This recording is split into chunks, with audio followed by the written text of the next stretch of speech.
There is a girl in a white dress with huge black wings, and there are 4 of them flying into the sky, including our protagonist. Kurizuka Yuma, a freshman in college, is just passing the time in his life and has no goals in life. Everyone around him has a so-called life, but Kurizuka doesn't give a damn and is satisfied with his life. He's walking outside after class when he thinks about going to a bookstore. There's a feather floating on his head when suddenly a hole appears on his feet. He sees a girl who looks so terrified and is begging for his help to save the world. He falls into the hole and is woken up by the sound of a man. There are 4 of them that have fallen from that hole. He introduces Berg von Gardgul as the king of the Gardgul Empire. The first thing Kurizuka thinks about is getting isekai'd. The king doesn't say more and wants to get straight to the point that they are the chosen ones to be heroes. Kurizuka's chest is beating loudly after he hears King Berg von Gardgul say that the king asks them to help their empire's quest to subjugate the Demon Lord and his army. Kurizuka's face looks scared and terrified, and he wants to go home. Kurizuka hates everything that's scary. Then suddenly, one of them, who also got summoned, asks what he should do and what he would earn by helping the empire. Kurizuka is surprised at how casually he talks to the king. The king's courtier answered that they promised to give them fair treatment and rewards. The empire will also teach them all the lost arts used by heroes to earn God's blessing. The guy who also spoke about rewards said that he'd go home if the blessings that God would bestow on them are useless. Kurizuka is amazed at how that guy speaks highly like they are just normal human beings. He also wants to initiate a conversation, but when he sees the king, guards, and everyone around him, he gets scared that he can't even speak. Everyone is gathering at the altar because they will start their rituals. Then the Grand Priest shows up and introduces herself. They get mesmerized by her beauty. Her name is Edna Hans, and she will help them gain God's blessing. The Grand Priest wants to begin the ritual, and she wants them to go upstairs one by one. The guy who talks casually said that he wants to go first. The Grand Priest says to go enter the magic circle, and suddenly, the magic circle lights up and produces a fire that surrounds the guy. The Grand Priest congratulates him because the god of flames that judges sins bestowed the flames of hell. Then, the next one got the Shenron memories, bestowed the power of ice. Kurizuka is praying to acquire a blessing that can protect him from getting hurt. He gets called by the Grand Priest. He gets terrified, and while walking into the magic circle, he feels like his heart will pop out of his mouth. Everyone then notices a feather that is falling. The Grand Priest stops for a moment, and Kurizuka is looking at her nervously when she says that the god of healing bestowed Kurizuka the ability to revive. He gets at ease and at the same time disappointed when he hears the Grand Priest say that because he can heal himself, he still has to take hits. The courtier approaches them and says that their blessings are phenomenal, and he thanks the gods for their blessings. He also prays for the hero's safety and health. He offers them a luxurious meal. As they are going out, the Grand Priest looks at Kurizuka fiercely, while Kurizuka is still thinking about having the magic of healing. What if he still has to fight? He hates pain and is too anxious about it. They're in the kitchen and get treated by lots of food. The courtier says to enjoy the food and feel free to have their share. Kurizuka's face sparkles with joy when he sees the food and says that he will try his best in the world. Everyone is eating at the table, when the guy who also talks casually asks Kurizuka if his name is Yuma. He confirms it, and the guy says that Kurizuka's blessing isn't even useful in battle. That guy's name is Akanishi Keita, a second-year high schooler and got blessed with hellfire. A guy interrupts Akanishi and says that they got plenty of front rows and it should be balanced. His name is Araki Takuya, a first-year college student who has a blessing of ice. The girl is thankful that they have a healer and said that she needs help when this time comes. The girl's name is Araki Kotomi. He's glad that he doesn't need to fight, but he also feels bad. He still has a role in the backline, so he says to himself that he'll practice healing magic tomorrow as much as he can. The courtier of the Grand Priest are having a conversation. The Grand Priest says to be careful because he is precious. The next day, the courtier wakes up Kurizuka and says that they want him to be there because they are fighting the Demon Lord and have a lot of injured soldiers and their supplies are limited. Since Kurizuka has the power to revive, he asks for his assistance. He gets deployed and the courtier gives him a coat. He thinks it's the same as the hospital coats. They come to a room and he asks again what he should do. The courtier smiles and says that they will use his flesh and blood. They drag Kurizuka to the chair. He asks the courtier what he meant by that. He's now scared of what is happening. The courtier tells him to calm down because he has the blessing of immortality. Whatever they'll do, he won't die. Kurizuka asks if he could start by just taking his blood and not rushing things. However, the courtier suddenly slashes his hands. He shouts out of fear and he gets slapped by the courtier, telling him that he won't die. His hands regenerate as if nothing happened. Everyone is shocked at what they saw, and the courtier picks up his dismembered hand, saying how amazing it is. The courtier then wants to proceed to drugs. The courtier asks his subordinate if he saw it, and his subordinate replies that it was incredible. There is a book and a feather. The girl sitting on a chair drinking wine is smiling while saying that he is still alive. A girl with a peculiar eye is seen with a feather on her hands, while she is talking about using a feather of all things and wondering what is happening out there. Kurizuka's eyes are closed and he sees his past. When he was in the college university room talking with a friend about Yamada saying he would marry his girlfriend after he graduated from university, the scene suddenly changes, and now he is sitting with his mother at the table and eating. His mother is talking about Kirizuka coming up on his second year in university and telling him to start thinking about his future. He's looking at his hand holding a bowl with soup tofu, and Kirizuka says whatever happens, happens, and for him, that's good enough. Then everything snaps, and he sees his hand getting dismembered.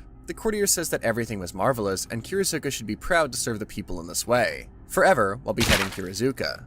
Kirizuka wakes up, catching his breath, traumatized and coughing. He is exhausted and holding his neck. He looks at his arm and says that it was just a dream. He just sits there and realizes that he fainted during the experiments again. But as soon as he wakes up, the experiment begins again. He curled up onto his bed while mumbling no more. He sees the courtier's face smiling, and he says that he's tired of it day in and day out. He doesn't even know how many days it's been. He is gripping his hands when he hears footsteps. He gets scared and says that the people who always torture him are there. He thinks it is a patrol, but then he recognizes the shoes of the courtier and he loses hope. He sobs and asks for help when suddenly there is a magic circle above him. The people who are guarding him outside are talking when they notice a small light coming from Kirizuka's cell.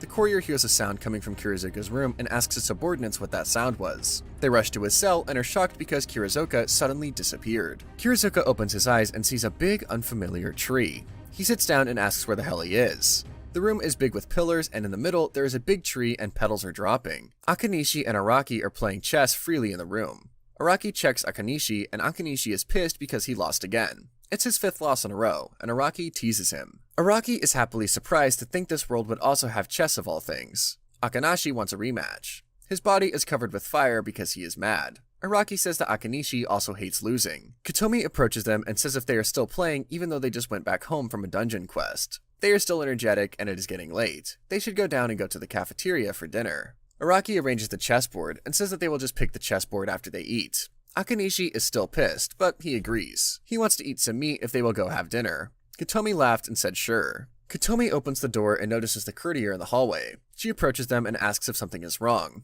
The courtier says that there's nothing wrong. They are rushing because they are going to have a conference and add to not mind them. Katomi compliments them for working so late and should take care of themselves. The courtier just smiles back at Katomi. The courtier tells his subordinate that the summoned person should not know everything that happens. The courtier's subordinate said yes, and added that the only place they haven't searched yet is the labyrinth. The courtier gets troubled by Kirizuka. The courtier will request for aid and assistance from the priests. The courtier wants them to go first to the lower central levels of the labyrinth and search for the subject. They go their separate ways. Kirizuka is still laying under the big tree because he has no energy to move. He then again asks why. Kirizuka hears a footstep from afar, and he quickly gets up. One of the courtier's subordinates initiates a conversation about rumors on the labyrinth, but he thinks he would go that far. Their leader then says it is because the area is restricted to the priest class and above. The guy adds that further up from there, then the leader shouts and watching his tongue angrily. He quickly apologizes, and the other guy notices something on the wall. The leader says it is a trap against the intruders, and with the artifact that he's holding, it will keep them safe. However, those people who don't have an artifact are waiting for nothing but death. Kirizuka is walking in the trap zone and blades are cutting his body, but he still quickly regenerates. He says that being like that is nothing like a monster. He is in the middle crying and asking why everything is happening to him. He shouts out that he'll get out of there. The guards see him and he runs away. One of them tries to catch up with Kirizuka. Suddenly, there's a big hand and he gets crushed by it. The leader says it can't be helped, and it is instant death magic placed by Amagi against the monster, and not even the artifact will help. The leader says that they should wait for the priest to arrive, and the other one wonders why Kirizuka wasn't struck by the instant death. Kirizuka is far from them and says the place is strange. He sits down because he's exhausted when he suddenly hears a sound below. He gets scared and peeks at the wall. He sees a girl below, and the girl introduces herself as Ava. She asks Kirizuka what's his name, and that is their first encounter.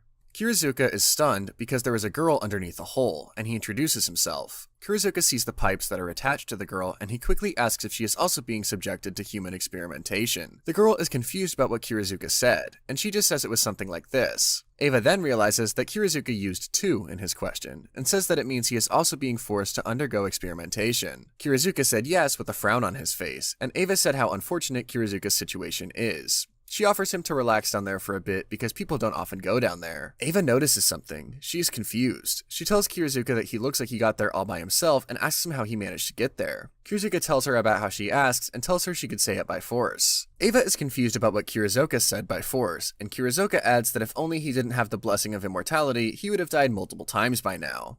Ava is surprised by what Kirizuka said and also says that he doesn't look any different from a regular human, and added that maybe that's why he got experimented on. He looks at Ava again and sees that she is still pretty healthy. If by chance they also had a similar situation, he calls Ava Miss, and Ava responds that she is fine. He then again calls her, but this time Ava and Kirizuka are stuttering and saying the word if she would like to, but he can't contain it and shouts if she would run away with him. He adds that even though his fighting skills are non-existent, if he uses his blessing of immortality, maybe it will be enough, and he could do something about all the traps. He just couldn't abandon her, so he is forcing Ava to run away with him by saying they should fill their lungs with fresh air and eat delicious foods until their stomachs are full. Ava is just sitting there, and her eyes widen. She gets stunned by what Kirizuka said. Kirizuka is now embarrassed and stoned because he hasn't gotten any response from Ava. Even though Kirizuka hasn't stepped foot outside the Empire since he got summoned to that world, he confidently says everything to Ava, unconsciously, just to help her get out of their situation. Ava calls Kirizuka's name, and he is shocked. He responds and repeats what he said earlier. Kirizuka says he would use his blessing of immortality if he went first. Ava shouts his name, and he is frightened. Ava says there is no need to grow accustomed to pain or fear, because if he wants to remain human. Kirizuka is shocked by what Ava said. Ava then asks Kirizuka if he could see the pipes all connected to her. He responds that he could see everything clearly. She explains to Kirizuka that those pipes are there to drain her blood constantly, 24/7, and adds that's why she's always anemic. She doesn't have the energy to move, so it is troublesome. That's why he could share a little of his blood with her, and that way she could help him escape. She also says that she may look like that, but she's actually pretty strong. Kirizuka then says to himself that those guys are also doing the same kind of thing to her. Kirizuka stretches his arm and says if she needs blood, she can take as much as she wants because he will never die. Ava also stretches her arm, saying it was a promise while smiling. There's suddenly a black thing coming out of Ava's arm. It flew above Kirizuka. Ava tells him that that little thing is a part of her. It lands on the arm of Kirizuka and bites him. It flies back to Ava and disappears into her hand. She then wonders if she can get rid of that magic circle on her nape. She easily erases the magic circle, and she thinks that she had already used up all the blood she received. She flies outside her cage and is now on top of Kirizuka. She swears to Kirizuka to set him free. She bit Kirizuka's neck, and Kirizuka is blushing while realizing that Ava was a vampire. Ava is happy because it's been a long time since she fed directly, and it's been so long since her body is so light. She thanks Kirizuka and kisses him. She carries Kirizuka and laughs because she picks up something interesting. They fly, and Kirizuka is screaming. They go to the middle where the Magi are the first to hurtle. They pass the room without getting a response from the Magi.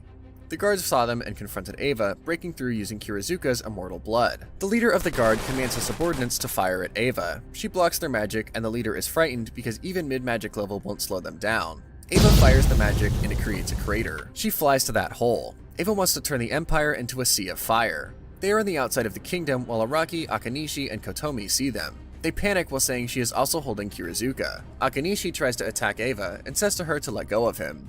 She dodges easily and goes behind his back. She is ready to fire her magic at Akanishi when suddenly Kirizuka shouts at her to stop. It is almost too late. Ava controls her hands, and Akanishi almost gets hit and is stunned by the huge amount of power Ava releases. Ava complains about why Kirizuka stops her from killing Akanishi, and Kirizuka explains to her that they are also summoned like him. Ava says what's done is done, and that much should slow them down. Ava asks Kirizuka what he should do now, and he says that he'd find a way to go back to his old world.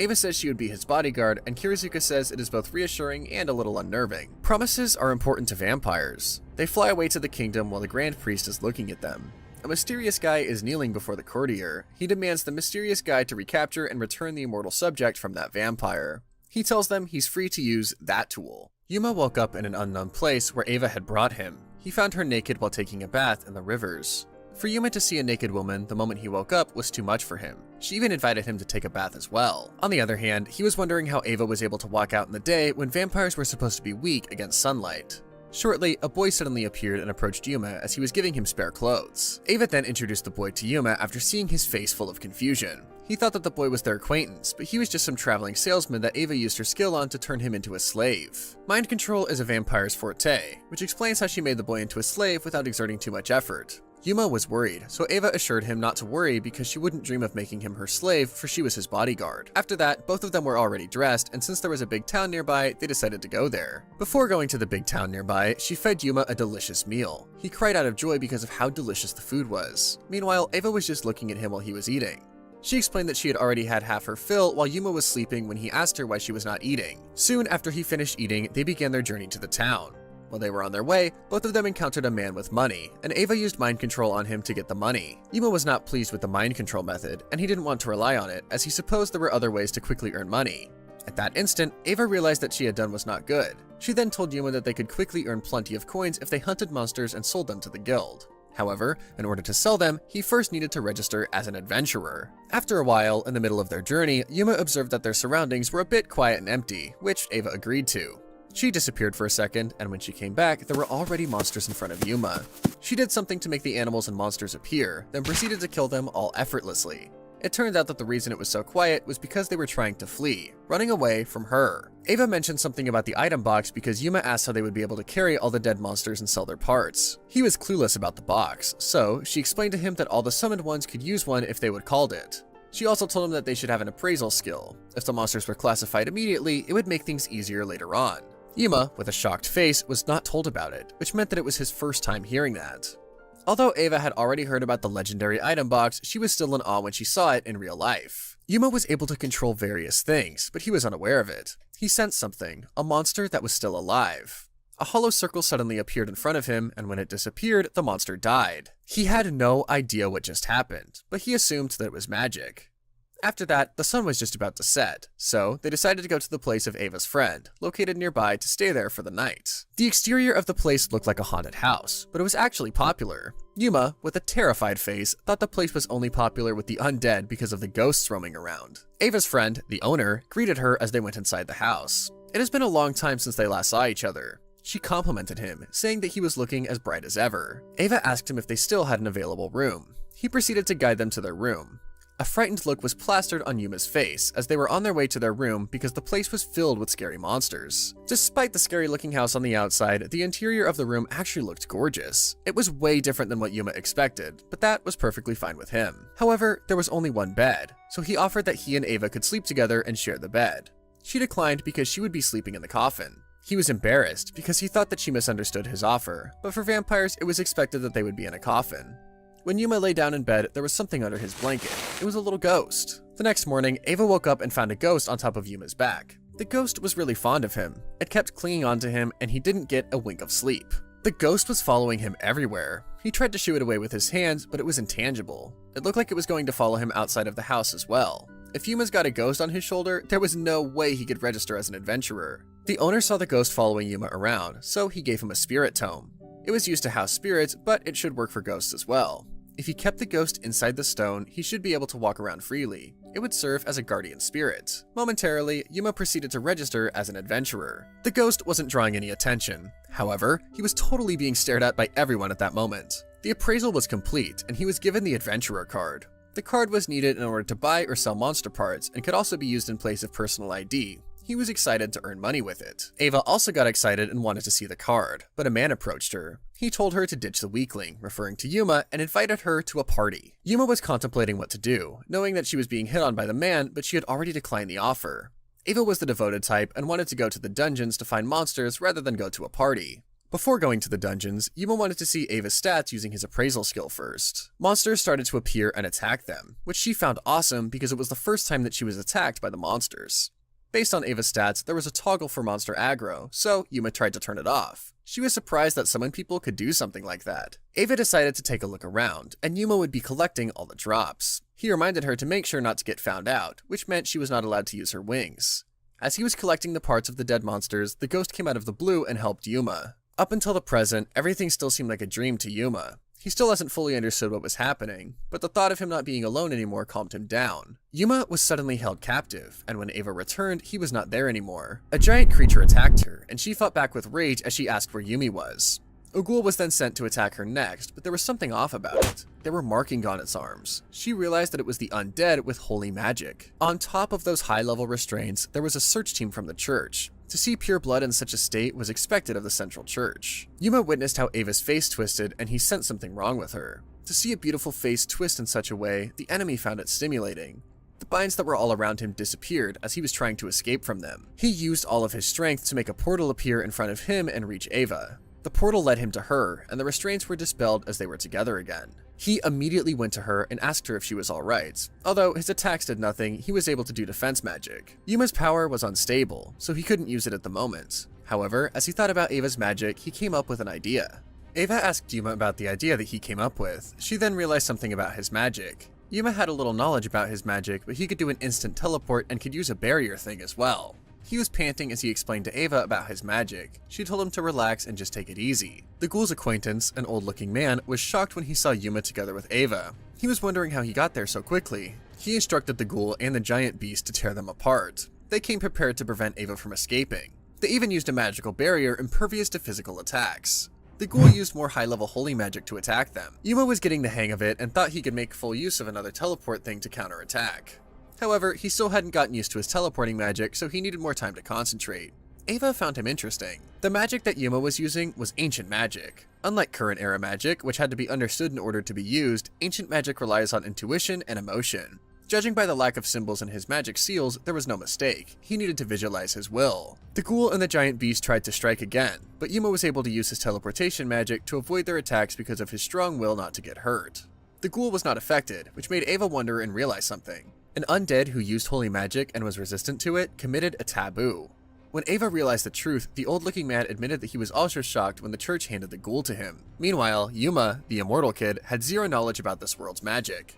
Magic was originally a power held only by magical beings. The magic used by humans was simply borrowed from spirits or divine beasts and nothing more. Therefore, even if the same level of magic was used, human magic was nothing compared to that of truly magical beings. Thus, the church did that kind of thing. A monster loyal to humans, a weapon to use holy magic against its fellow monsters. In order to be a ghoul, children, from birth, were sacrificed. He explained how the church was able to create such an incredible ghoul. Yuma called him out for sounding so proud when he said that he sacrificed children. However, in his defense, those children were orphans, and they just made use of the worthless lives that were thrown away. The man may look like a human, but in reality, he was actually a monster because of the things he had done. Alchemy, which distorted reason, was taboo. Ava knew that the church would steal magic to create a chimera, which she thought was going a little too far. The man then manipulated her into thinking that her mindset was simply archaic. Yuma called Ava to have a word with her. Shortly after talking, they went back to business. Their fight resumed, and they attacked each other again. Ava used her mind control skill, while Yuma used force blocking on the ghoul. Her skill would only last a moment, so they needed to hurry with their plan. Their plan was successful. They were able to take down the ghoul, but also save the kid. They did that in order to take the child back. As a payment for manipulating and using the child to be a ghoul, Yuma used his teleportation magic to take the enemies down. Afterwards, they proceeded to walk back home to the house where they were staying. It was their first day at the dungeons, but a lot of things had already happened. It was a long day for them, though they got some unexpected loot.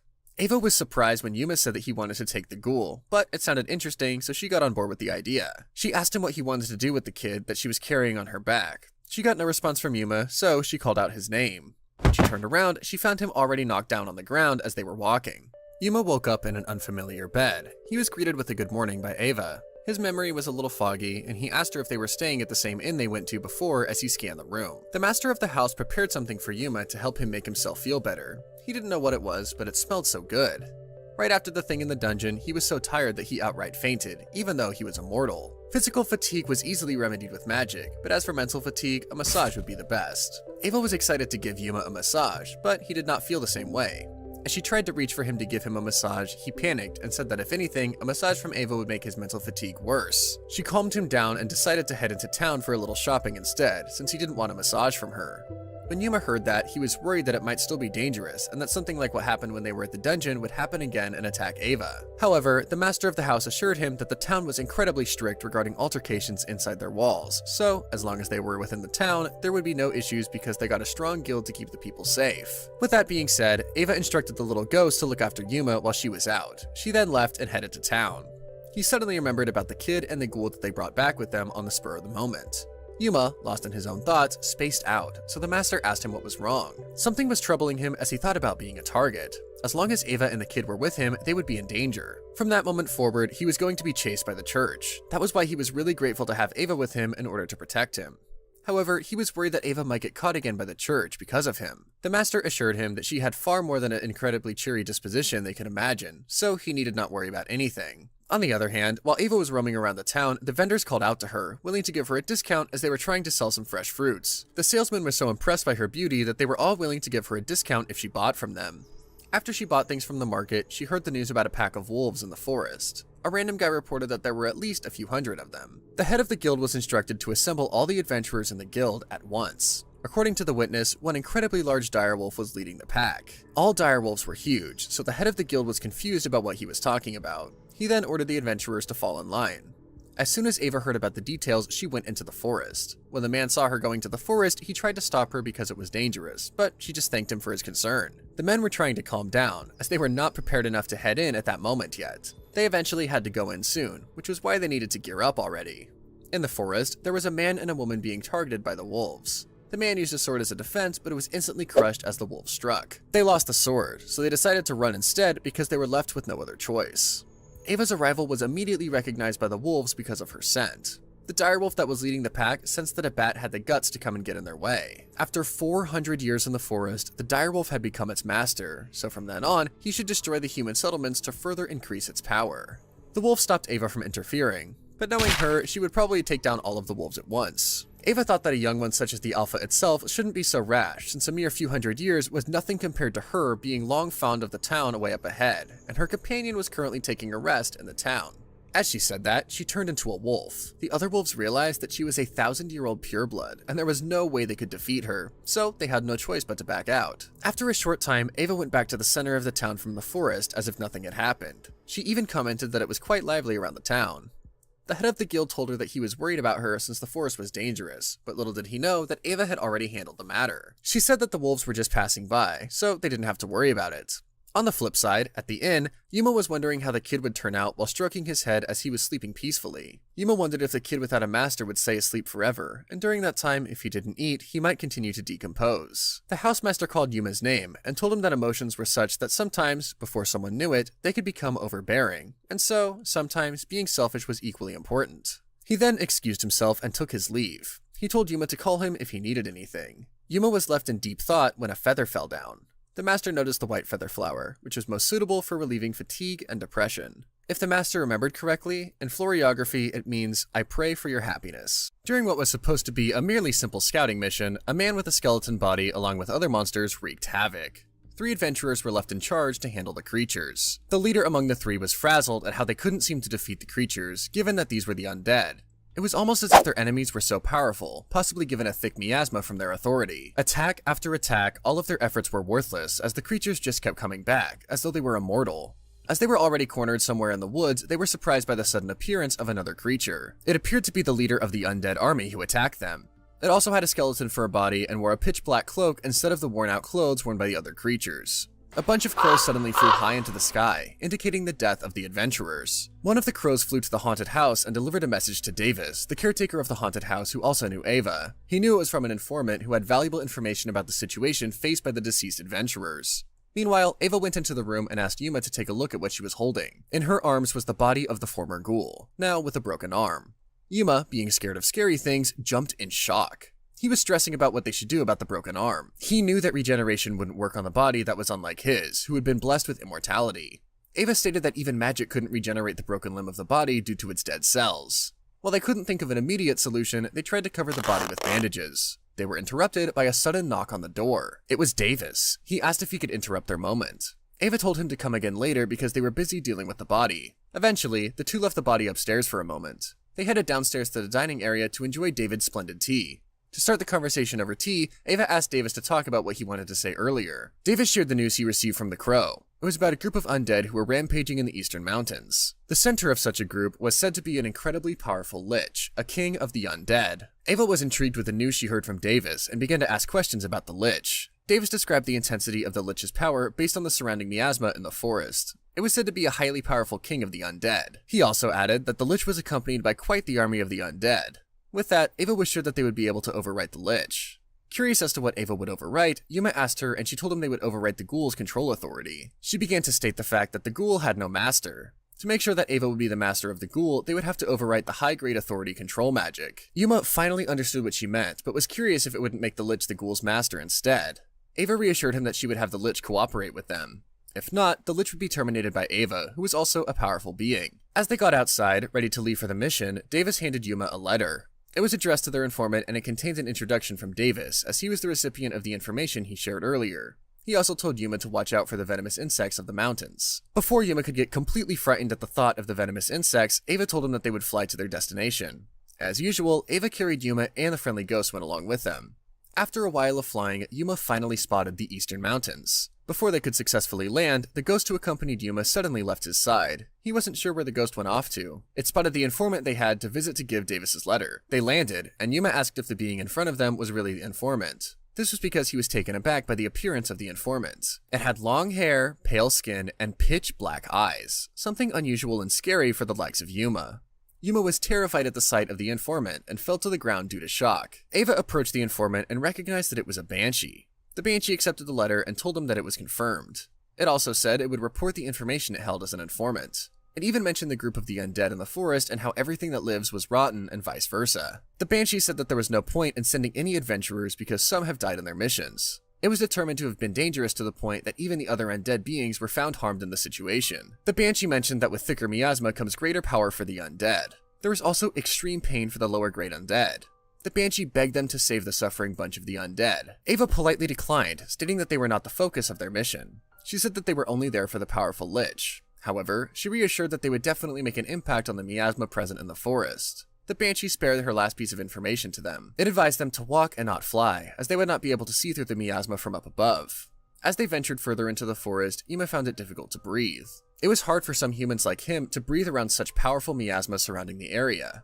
Ava was quick to notice and thought of a solution that would make traveling easier for Yuma. She suddenly transformed into a normal-sized wolf. Yuma was shocked at Ava's transformation. She told him to get on, as it would be much easier not only for him, but for the both of them to travel together. As Yuma got on Ava, he felt her soft wolf fur. Together with his friendly ghost, Yuma and Ava continued on their journey to meet the mighty king of the undead. As Ava turned into a wolf, Yuma rode on her back so he wouldn't feel too weak due to the heavy miasma surrounding the forest. They were finally able to travel to the woods a bit easier. Suddenly, Ava stopped because she couldn't figure out where to go to lead them to the source. Her target was the powerful lich wandering around the forest. However, she struggled as she was confused by the powerful miasma surrounding the environment. Yuma wondered if the little ghost could show them the rest of the way, because a ghost should be drawn to the lich's presence. The little ghost led the way and they passed by many undead creatures, which made Yuma ask Ava if the little ghost wouldn't go wild like those undead. He was worried that the little ghost would submit itself to the powers of the mighty lich that controlled the army of the undead. Ava assured him that the little ghost wouldn't be affected by the miasma because it was closer to a sprite more than anything. With that, they continued to venture into the forest. After a while of traveling, Ava saw the lich, which was a sign that they had finally reached their destination. Ava interrupted them by asking if she could talk to the lich. She had finally seen the powerful being with only a skeleton for a body, covered by a pitch-black cloak. Taking a glance at her, the lich figured out Ava was a high-rank vampire just by her presence. Her aura radiated a strong radiance that could be recognized by someone like the lich. To her dismay, the lich then told her that he did not have the time to deal with her. That provoked Ava, because she traveled into the eastern mountains in the first place with the goal of defeating the powerful lich who had caused so much chaos. This caused her to release a little force, targeting the undead army of the lich that killed the three adventurers after daring to attack them first. The attack was so severe, it killed the lich's current army and caused a major explosion. After the explosion that killed the lich's army, it noticed how Ava was the insatiable pureblood vampire. Hearing that made Ava furious. She hated the description the lich used to describe how potent she was. The lich told her it had seen her before and it was an honor to be visited by Ava. Even though the lich wanted to talk now, it had no interest in exchanging words with those who have chosen the path of monsters themselves. It sounded like it was discriminating against Ava, which was ironic due to the fact that the lich itself produced monsters. This was indirectly targeting Ava, who was seen as a monster by the likes of the lich who bore such high miasma over the undead. Ava couldn't even hold her frustration anymore. She wasn't too pleased with how the lich was talking to her. She felt as though she was seen as a mere vampire, and not something more, something that could defeat the lich. Feeling determined, she raised her pets, the Bloody Servants. The Bloody Servants attacked the remaining undead army under the control authority of Ava. She released firepower because, according to her, even bones turned to ash with enough firepower. She was determined more than ever to terminate the lich's army. The firepower, along with the Bloody Servants who were under Ava's control, caused the death of all the remaining undead creatures controlled by the lich. It created a massive explosion that could be seen from afar. In need of more company, with no one by its side anymore, the lich summoned an undead dragon, which was formed out of black magic. The dragon was gigantic with wings much larger than Ava's. It also looked like it barely had any skin, as it seemed like it was mostly formed out of a dragon skeleton. Yuma was worried and thought that was definitely not good. He was extremely frightened at the sight of the dragon, as if the previous army wasn't enough. Almost like a reflex, he immediately gave Ava a barrier before the dragon roared and released its power. Yuma did not want to always rely on people. He did not want to feel inferior under those who protected him thus far, especially Ava. If there was something he could do, he would do it. He knew he only needed to control his free will to manipulate the powers into an attack that would benefit him and Ava. While the undead dragon was attacking Ava, Yuma attacked the Lich. He threw shots of his powers onto the Lich as much as he could. As expected, the Lich did not even flinch from the attack, almost as if he was immune to Yuma's powers. Analyzing the attacks, the Lich immediately recognized Yuma's ancient magic. The Lich decided to take care of Yuma first, but Ava appeared right in front of Yuma to protect him. Then suddenly, a creature awakened, which got noticed by the Lich. While it was distracted, Ava attacked the Lich. Even while the Lich was mostly busy with the newly awakened creature, the undead dragon released its fire breath towards Ava. Not even dodging the attack, Ava made fun of the dragon by saying that its attack was not strong enough. Ava was about to attack again, but the undead dragon carried the Lich and flew away. It angered Ava, as she still wanted to defeat the Lich and its undead dragon. So, she flew up and followed them without even carrying Yuma with her. Yuma called Ava and told her to wait, but Ava did not hear him because she flew as fast as she could to try and catch up with the Lich. Since Yuma couldn't fly, he followed Ava by running inside the forest. Following Yuma, the little ghost tried to get his attention by pulling his clothes. Yuma thought that the little ghost might be showing the way, so he followed it, but the little ghost brought him in front of a hole. Before he could go into the hole, Yuma wondered what was inside of it. He was tempted to look down the hole, but he was scared. All of a sudden, Yuma wondered why it got so chilly all of a sudden. He was even starting to get goosebumps. Yuma noticed that the little ghost was looking at something, so he looked back to see what it was. And what he saw made him tremble in fear. Yuma and the little ghost were taken back at the sight of a giant baby zombie. It had a crooked smile, scales on its back, ears that were as sharp as an elf's, and 4 horns on its head. Its head also had a crack along the center, and it had pitch black eyes with a bright white pupil. Ava suddenly flew into where Yuma and the little ghost were. She was looking for a bag of bones.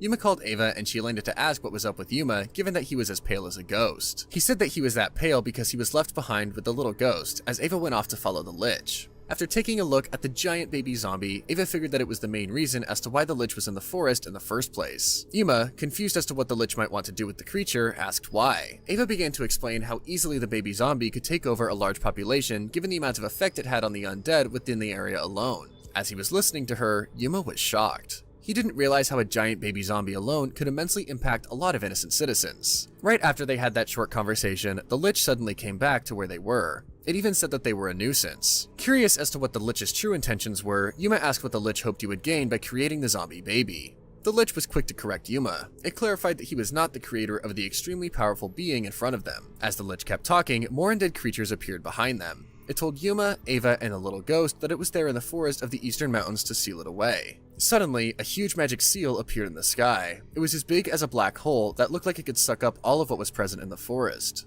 As the seal appeared, a powerful gust of wind, almost similar to a tornado, formed around the giant zombie baby. Yuma tried his best to hold on to the ground as the wind was so powerful. The giant baby zombie was torn into pieces. Innocent children were trapped inside of its massive body.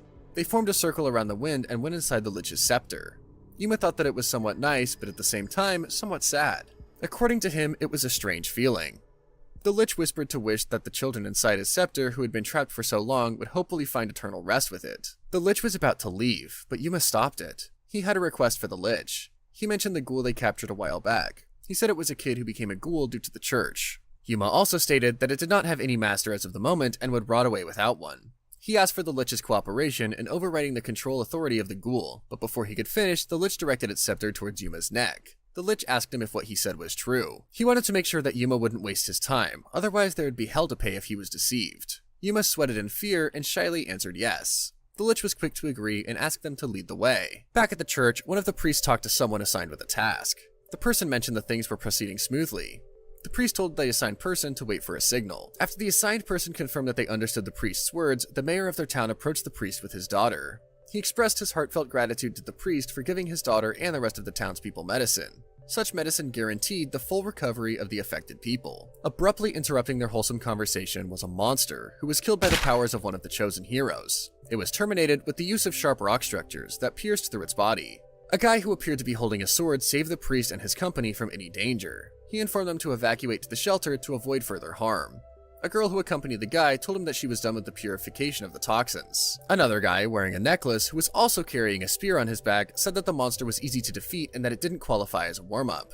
The priest praised the heroes of the church. He found it astounding as to how they have progressed given that they were able to quickly defeat the monsters that caused chaos around them. Facing the female hero, he bore some news for the rest of the team. He said that they found out where Yuma was being held. The female hero was shocked and asked if the priest was certain. The priest answered yes. He then told her that luckily Yuma seemed unharmed.